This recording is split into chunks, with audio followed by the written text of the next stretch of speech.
नमस्कार दोस्तों, मैं वैद अर्जुन सिंह एक बार फिर सेवा में हाजिर हूँ। दोस्तों, मैं काफ़ी समय से अपने क्लिनिक पर बिजी था और इसीलिए मैं रेगुलर वीडियोस अपलोड नहीं कर पा रहा था। और अब मैं फ्री हूँ, इसलिए अब डेली नए नए नुस्खों के वीडियोस अपलोड होंगे। तो जुड़े रहिए दोस्तों हमारे साथ। और जिन भाइयों ने चैनल को सब्सक्राइब नहीं किया है, कृपया वे सब्सक्राइब कर लें। तो चलिए दोस्तों, देर न करते हुए अब आज का ये वीडियो शुरू करते हैं। दोस्तों, बहुत से भाई हमारे आजकल नामर्दी की समस्या से जूझ रहे हैं, जिनकी सेक्स की इच्छा नहीं होती, कभी इच्छा होती भी है तो फिर लिंग में भरपूर तनाव नहीं आता है, और कभी तनाव भी ठीक से आता है तो वीर्य समय से पहले ही बाहर निकल जाता है। ऐसे ही भाइयों के लिए दोस्तों, आज मैं आपको शिंगरा भस्म बनाने का ऐसा तरीका बताने वाला हूं जो आज तक आपने YouTube पर या कहीं भी नहीं देखा होगा। दोस्तों, शिंगरफ शुद्ध करने का तरीका और भस्म बनाने का तरीका बहुत से वैद YouTube और गूगल पर भी अपडेट करते हैं, अपलोड करते हैं। लेकिन दोस्तों, आपकी जानकारी के लिए बता दूं, उनमें से 80% तरीके बिल्कुल गलत होते हैं। उनका जो दोस्तों शिंगरफ को शुद्ध करने का तरीका होता है और बाद में आग देकर भस्म बनाने का तरीका होता है, इसी प्रक्रिया में उनके शिंगरफ का जो पारा होता है या तो वो जल जाता है या फिर वो उड़ जाता है। और उसके बाद दोस्तों वो शिंगरफ भस्म किसी भी काम की नहीं बचती। और दोस्तों, जो तरीका ये आज मैं आपको बता रहा हूं, आप बनाएं या अपने पास के किसी भी वैद्य हकीम से बनवा लें और फिर देखिए, इसकी पहली खुराक से ही आप रिजल्ट खुद देख लेना। ये देखिएगा दोस्तों, ये सबसे आला दर्जे का शिंगरफ है, शिंगरफ रूमी। आप इसकी चमक देख सकते हैं। दोस्तों, हमारे यहाँ 3 से 4 तरह का शिंगरफ मिलता है। उसमें ये जो शिंगरफ रूमी है, ये सबसे उच्च कोटि का शिंगरफ है। शिंगरफ दोस्तों पारा गंधक और मैनसिल का मिश्रण होता है।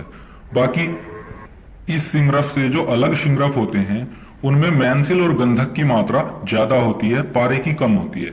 लेकिन ये जो शिंगरफ आप देख रहे हैं रूमी, ये असली शिंगरफ है। इसमें पारे की मात्रा ज्यादा से ज्यादा होती है। इसीलिए इससे जो भस्म तैयार की जाती है वो बहुत ही उच्च कोटि की भस्म होती है। अब दोस्तों, आपने 10 ग्राम शिंगरफ ले लेनी है अच्छी क्वालिटी की, जैसी आप ये देख रहे हैं। इस शिंगरफ को दोस्तों आपने एक सूती कपड़े की पोटली बनाकर उसका दोला यंत्र करना है। दोला यंत्र के लिए दोस्तों आपने आधा किलो नींबू का रस लेना है और उसमें 1 लीटर पानी मिला लेना है। उसमें आपको इसे लटका देना है 3 घंटे के लिए। जो भी वैद्य हकीम भाई हैं मेरे, वो जानते होंगे दोला यंत्र किस तरह किया जाता है। नींबू के रस और नल के पानी में, ताजे पानी में इसका दोला यंत्र करना है 3 घंटे के लिए। उसके बाद दोस्तों आपने इस शिंगरफ को निकालकर नींबू के रस में लगभग आधा से 1 घंटा खरल करना है। और उसके बाद इस शिंगरफ की आपने एक टिकिया बना लेनी है, गोल टिकिया। टिकिया दोस्तों आपको सिक्के के जैसी गोल नहीं बनानी है।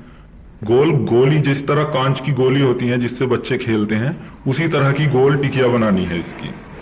अब दोस्तों, जब आपकी ये गोल टिकिया सूख जाए, तब आपने एक धतूरा लेना है बड़े से बड़े साइज का। अब दोस्तों आपने ताजे धतूरे के बीच में से टुकड़े कर देने हैं, 2 टुकड़े, मतलब उसे बिल्कुल बीच से 2 टुकड़ों में काट देना है। अब काटने के बाद दोस्तों उसके बीच के बीज वगैरह आपने बिल्कुल निकाल लेने हैं दोनों साइड के। और वो जो खोखली जगह बचती है उसमें आपने अपने शिंगरफ की गोल टिकिया रख देनी है और वापस से अपने धतूरे को जोड़ देना है। अब दोस्तों आपने थोड़ा चिकनी मिट्टी का घोल बना लेना है, लूदा बना लेना है। अब आपने एक कॉटन के कपड़े की पट्टी ले लेनी है, लगभग 2 से 2.5 फीट की। उस पट्टी को आपने उस गीली मिट्टी के पानी में भिगो देना है, मतलब थोड़ी थोड़ी मिट्टी उस पट्टी पर चढ़ा देनी है। और उस पट्टी को आपने धतूरे पर अच्छी तरह चारों तरफ लपेट देना है। लपेटने के बाद दोस्तों आपने उस पट्टी पर लगभग आधा इंच मोटा मिट्टी का लेप चढ़ा देना है और उसे एक बॉल की तरह, गोल गेंद की तरह बना लेना है। अब इस गेंद को दोस्तों आपने सुखा लेना है अच्छी तरह। और दोस्तों जैसे ही आपकी ये बॉल अच्छी तरह सूख जाए, अब आपने लगभग 2.5 से 3 किलो रेत लेनी है। रेत अच्छी हो, गीली ना हो। अब आपने उस रेत को एक कढ़ाई में डालकर अपने गैस चूल्हे पर रख देना है। दोस्तों लकड़ी या उपलों की आग या भट्टी की आग इसे नहीं देना है, आपने गैस चूल्हा ही इस्तेमाल करना है और लगभग मीडियम से भी थोड़ा कम आंच पर उसे रख देना है उस रेत को। अब दोस्तों आपने इस रेत में अपनी वो धतूरे वाली बॉल जो आपने बनाई है उसे रख देना है बिल्कुल बीच में। याद रहे इसकी ये जो तली होती है कढ़ाई की उसमें भी वो टच ना हो और वो ऊपर भी ना रहे, बिल्कुल बीच में आपने उस बॉल को रख देना है। अब दोस्तों आपने आग जला देनी है मीडियम से थोड़ी कम और लगभग 2 घंटे तक आपने यही आग रखनी है। 2 घंटे के बाद आपने दोस्तों गैस को मीडियम साइज से थोड़ा और बढ़ा देना है। शुरू के 2 घंटे लगभग हल्की आग देनी है और बाकी 1.5 घंटे आपको और आग देनी है, वो थोड़ी तेज देनी है।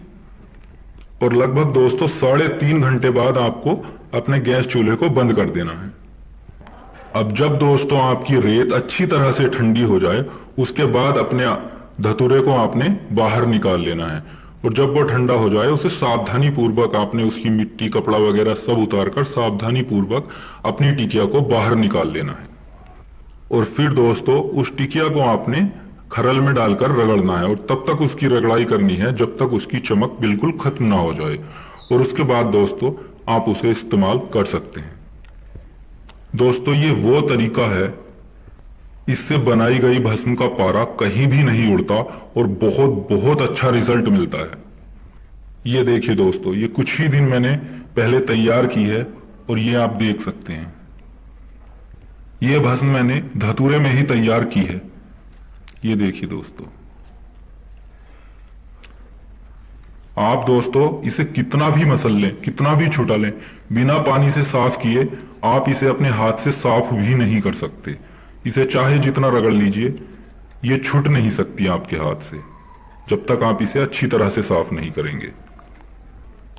ये वो भस्म दोस्तों तैयार होती है जो पहली खुराक से ही अपना रिजल्ट दिखाती है। पहली खुराक से ही सेक्स की इच्छा भी बढ़ती है, लिंग में तनाव भरपूर आता है और टाइमिंग भी इससे बहुत ही अच्छी हो जाती है। ये देखिए दोस्तों, चाहे इसे कितना भी छुटा लो ये बिना धोए साफ नहीं होगी और आप देख सकते हैं मेरे हाथ पर बिल्कुल भी चमक नहीं है। दोस्तों जानकारी अच्छी लगी हो तो कृपया हमारे चैनल को सब्सक्राइब करें और किसी भी जानकारी के लिए आप हमें व्हाट्सएप पर मैसेज कर सकते हैं। तो मिलते हैं अगले वीडियो में एक नए नुस्खे, एक नई जानकारी के साथ। धन्यवाद।